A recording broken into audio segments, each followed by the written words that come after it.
Howdy up, hello and welcome to another Victor Black Masterclass video.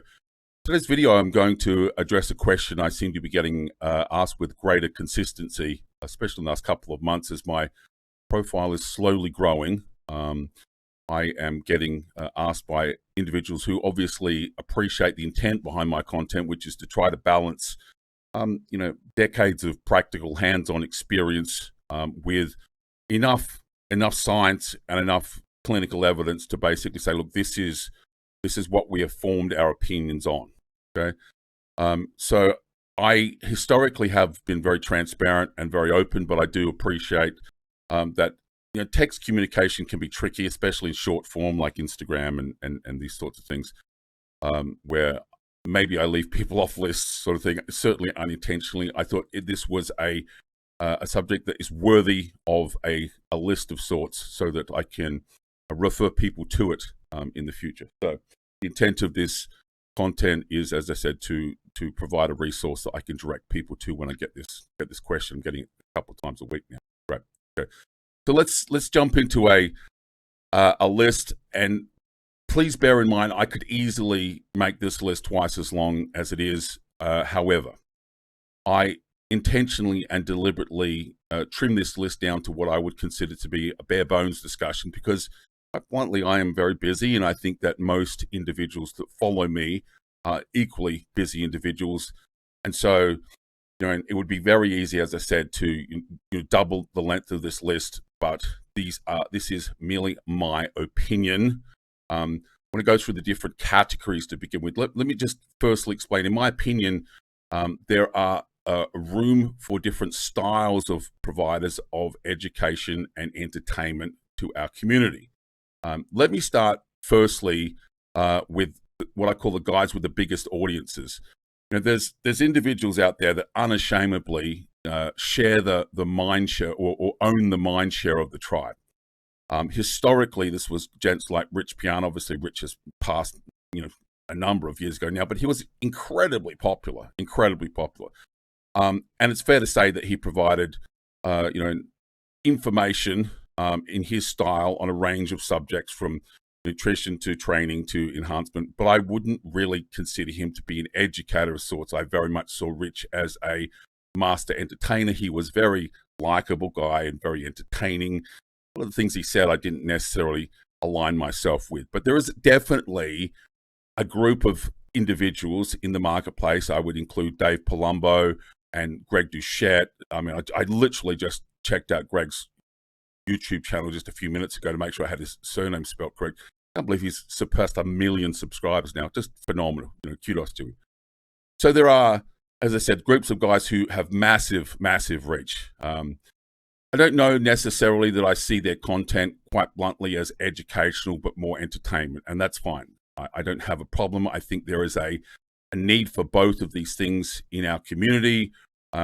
Certainly, I can understand the mainstream appeal of these individuals. I don't think I need to say again, I wouldn't necessarily agree that I agree with much of what is said in these channels, but that's by the by. Let's just talk about podcasts after that, because that's kind of an extension of that. One of my favorite personalities in this community is Fuad Abiyad. I very much enjoy his show. I think it's refreshing, and it's enjoyable, and he has a fabulous personality, and he's a great ambassador for the sport. But anyone that's watched Fuad's show would also be mindful of the fact that perhaps his success as a bodybuilder, and he certainly enjoyed his share of success as a bodybuilder, wasn't necessarily premised on his understanding of practice. It was, one would argue, genetics and hard work, okay, which is great. There are a number of podcasts that I regularly listen to. Fuad is one. The boys at the UK Muscle podcast is something that I listen to as well, and would recommend that if you enjoy Fuad's show, that's another one that you should place on your list. The OPD podcast with Joe Jeffrey and Austin Stout. Again, this is the content that I enjoy listening to. And Dean and his lovely partner at the Flex Success podcast. These are podcasts, and they cover a wide number of subjects with a wide number of guests. I think it's fair to say, again, that content probably can be best described as entertainment. It's intended to be. It's literally intended to be, and it covers a wide range of subjects with a wide number of guests. Let's talk about evidence-based training and nutrition content providers. These are really people that I see as academics, and there are, again, you could easily double, triple, quadruple this list. That's fine. These are some of my favorites. Dr. Scott Stevens, obviously from the Fortitude Training, fame. Dr. Brad Schoenfeld and Dr. Eric Helms. These are people that I think that if you're interested in evidence-based training and nutritional practices, you can basically put them, in either at the top of the list or certainly, in the mix. If an individual wants to say, well, hang on a sec, I'm going to dispute that, I think this guy belongs on the list, that's fine. That's not the point I'm making. These are individuals that I like their personalities and I enjoy the content they produce. I find it very credible and I will say, very entertaining. Very entertaining. There are another group of individuals that I see as, more like me in some regards, and that is they really are a balance between practical hands-on experience with some evidence base, a balance between the two. And they're guys like the Muscle Mentors team out of the UK, Jordan Peters' content, and of course, probably the nicest guy in the industry, John Meadows. Everybody knows John. Again, very practical, hands-on, lots of experience, lots of success, and a good measure of evidence to support anecdote. I enjoy listening to these guys. Let me talk very briefly about, there are a couple of medical practitioners who are on YouTube who provide content. The Anabolic Doc is one. There's a couple of them. I'll be very honest with you. I'm not really, I've tried to understand these guys' content. I'm not really a fan of them.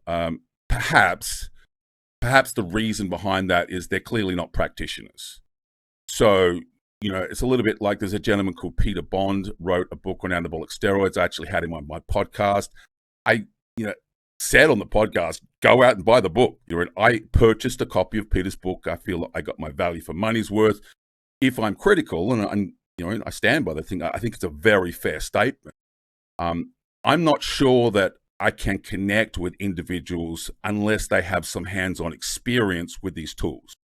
It's all well and good to say, well, I read these papers, and I certainly read my fair share of papers, but I've never administered these drugs myself. Maybe it is my personal bias, and there may be individuals out there that say, look, that doesn't matter, and that's fine. But you know what? I tend to gravitate towards specialist, what I would call medical information providers or specialist educators who have a foot in both camps. Guys like Dr. Scott Howell. Anyone that's listened to my content knows that I'm a very big fan of Scott.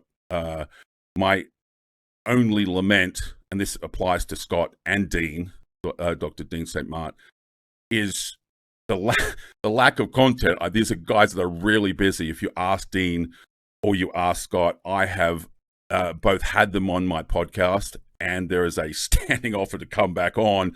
And I've approached them a few times since they were on last. And, as Dean said to me, no problems, but I'm crazy busy at the moment. I don't really have time, and I respect that. He's not making his living in this tribe. Scott is an androgen researcher. Dean works, I understand, as an engineer for Intel. These are guys that I'm very interested in what they have to say, but I think it's fair to say that we should place them as specialist educators. You place them on your watch list, and when we are fortunate enough to see something that they produce with due regard to enhancement practices, I listen to it, and I would recommend you do as well.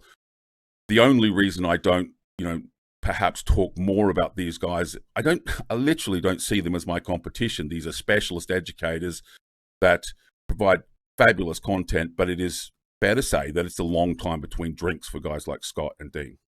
It's not content that is relentlessly pouring forth, as you will see from Scott Stevenson and Brad Schoenfeld and Eric Helms and this, the daily content providers, as it were. They don't service that niche in that regard.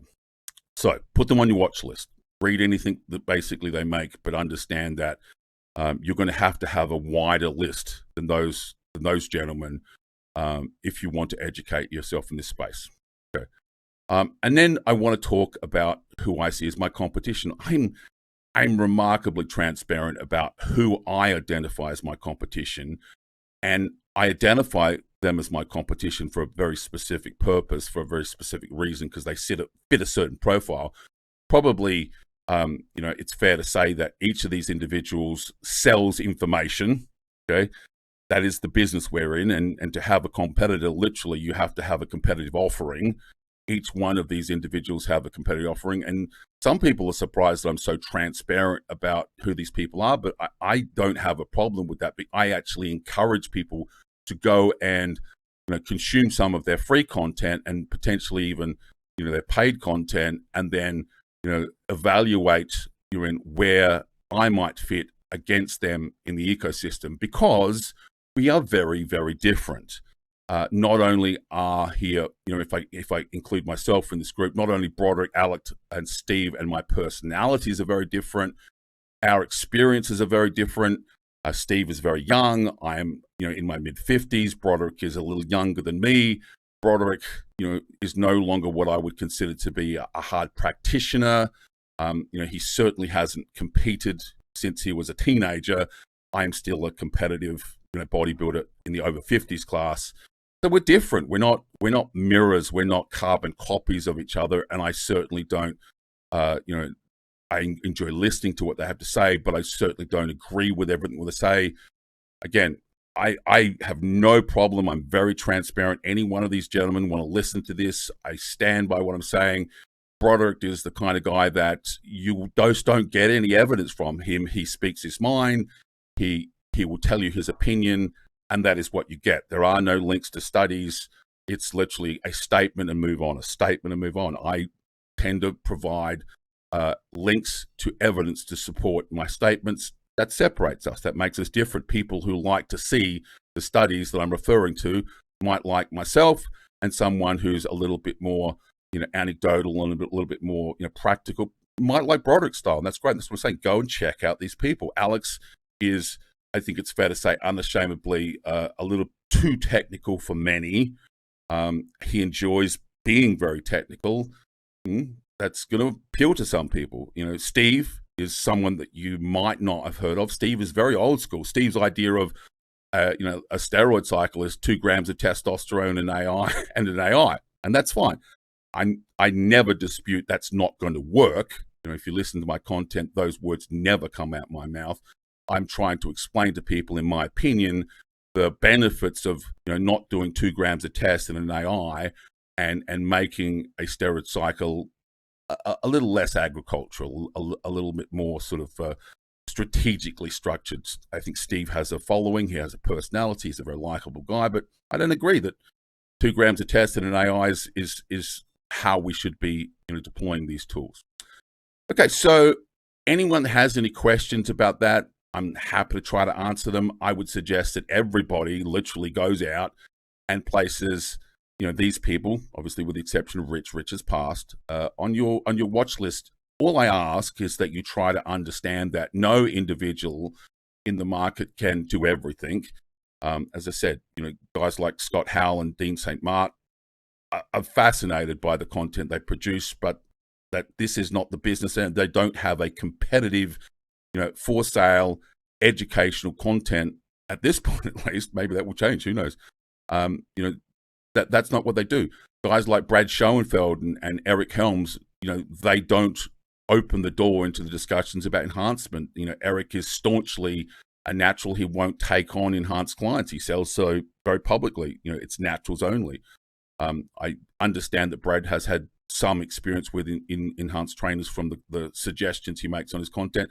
And of course, Scott, on occasions, opens that door, and we all listen with great interest to what he has to say. But it's fair to say that he is probably more focused on evidence-based training practices and nutritional content than he is on the daily creation of educational content about enhancement practice. So this is my opinion. This is my summary. I hope you enjoyed that. And as I said, if you have any questions, please ask them. I look forward to seeing you at the next Victor Black Masterclass.